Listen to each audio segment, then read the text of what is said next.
Hola, hola.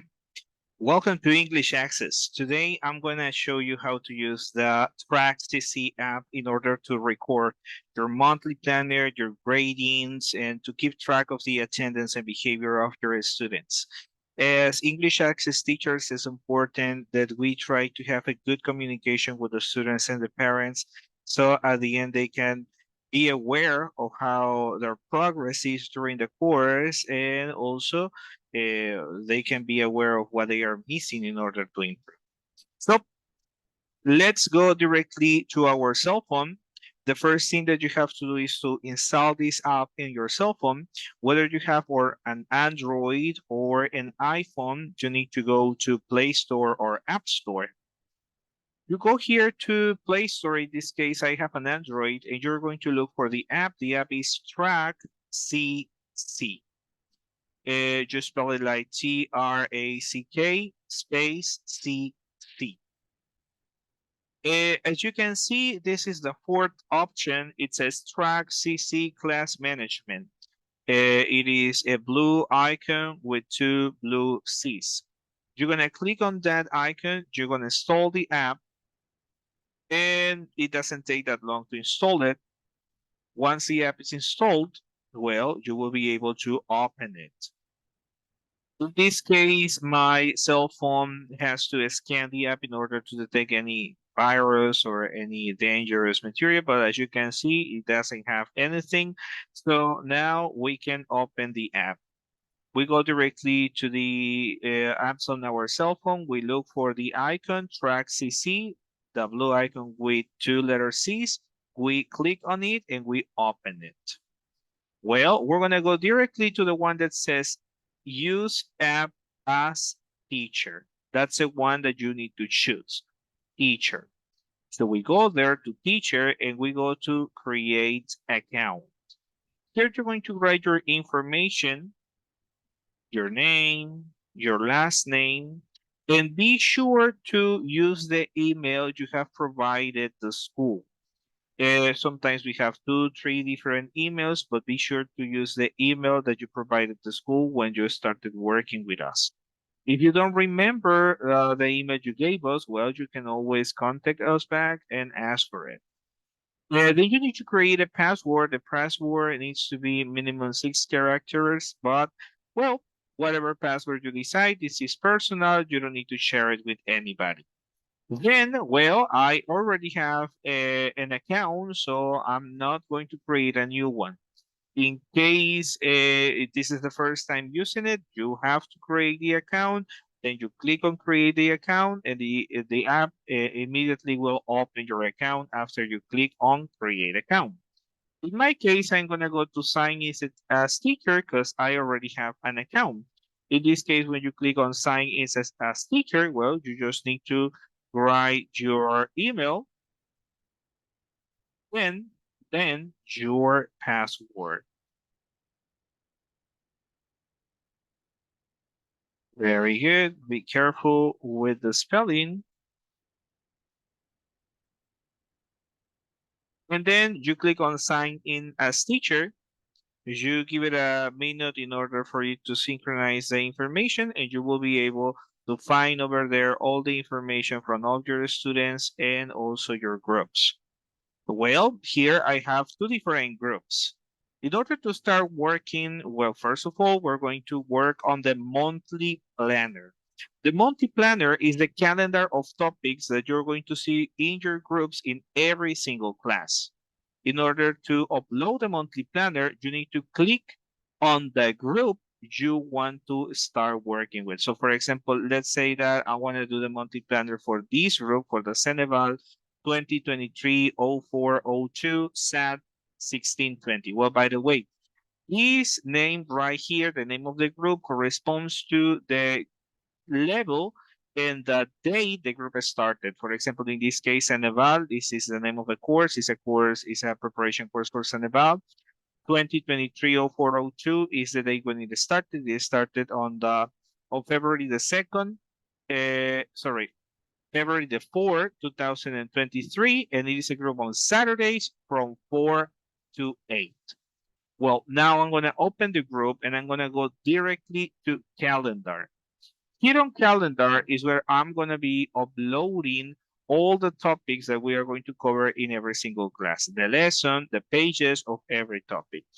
So I'm going to go to calendar view or to add event, whatever you prefer. In this case, I'm going to go to calendar view, and here I'm going to select the date I want to upload. For example, let's say that I'm going to start with May 2nd. So I go to May 2nd, and here on the title, I'm going to write the book, the unit, and the lesson. For example, let's say I want to write touchstone. Imagine this is a touchstone for unit.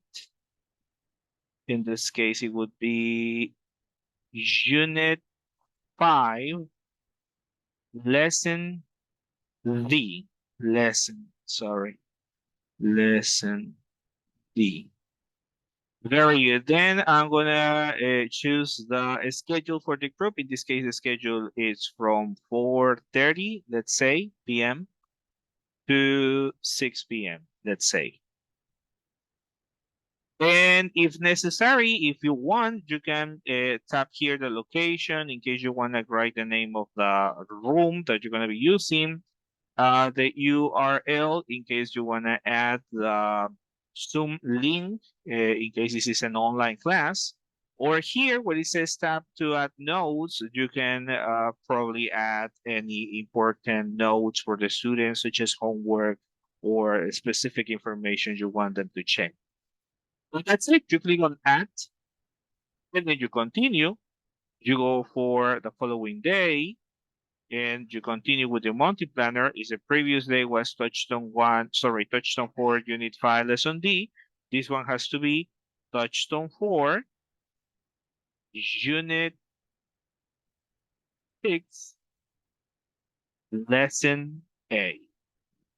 Of course, this is an example. At the end, you can choose probably to have a review after the lesson D, or probably you choose to apply a quiz. And well, you can add all of that right over here. So you select the schedule, you add any important information, and then you click on add.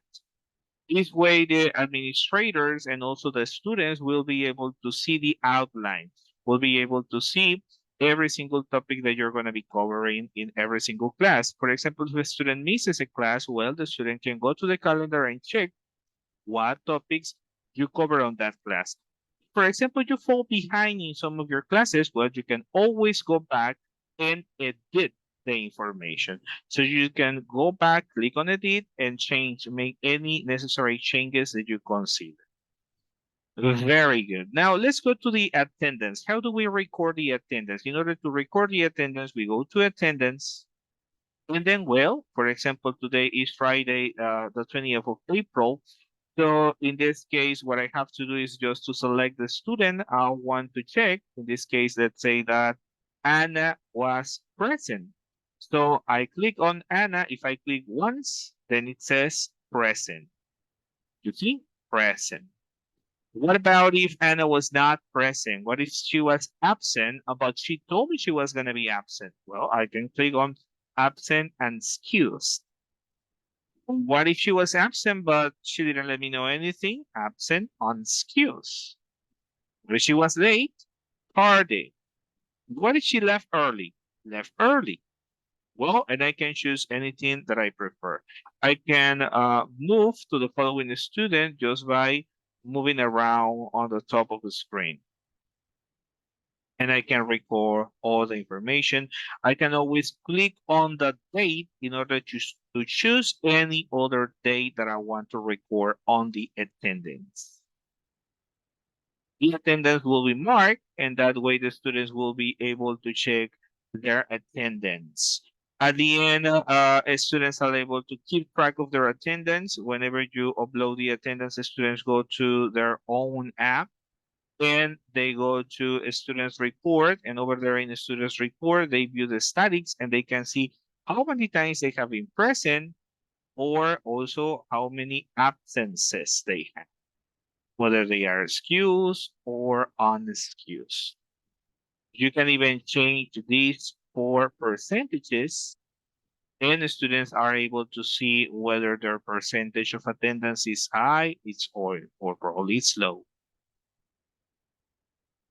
Very good. Now, sorry for this.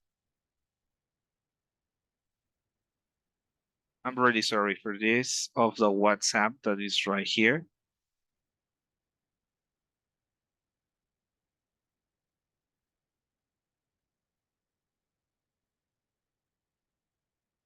Very good. I'm really sorry for that of the WhatsApp. I'm really, really sorry. But now let's go to the behavior. In this case, well, the second part, we have time activities right here. You can notify your students whenever there is a time activity. You can tell them, hey, we have exam. Boom. And you can start the exam, and then you have a chronometer that tells the students how long they have for the exam. And whenever you want to stop the activity, well, you just stop it, and that's it. You can also have behavior points here. You can check whether the students did the homework or didn't do the homework, whether they participated in class, whether they had their camera open in an online class, whether they had some classwork activities, whether they participated in breakout rooms or in any other activity, or whatever other information you consider necessary. And you can also add some notes. Here, for example, if a student did the homework, just click here on plus, and then you have homework done. If student didn't do the homework, well, minus, student didn't do the homework. You can even add more than 1 point to the students for this participation or for anything they did, or you can even take it out, whatever you prefer, according to a student's progress.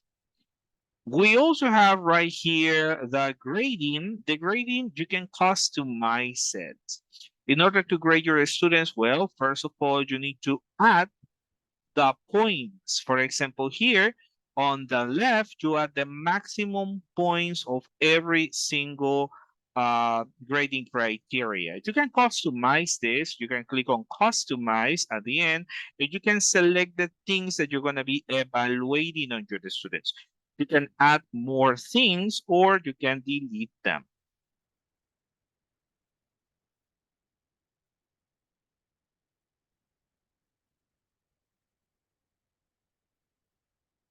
Very good. Then you add the maximum score per item. And finally, the scores the students got. Sorry, it cannot be 50. And well, finally, you just can add any notes. And if you want to, you can just swipe it in order to check the following student, or you can just go back. We have some students notes. These are notes that you can send directly to the students. Just click on it and add the note. We also have some private notes. These are notes on the students that the students won't be able to see. They are only visible to you or the administration. We have some class notes. These are notes that you're going to send to the whole group, such as the homework or any specific information you want them to be aware of.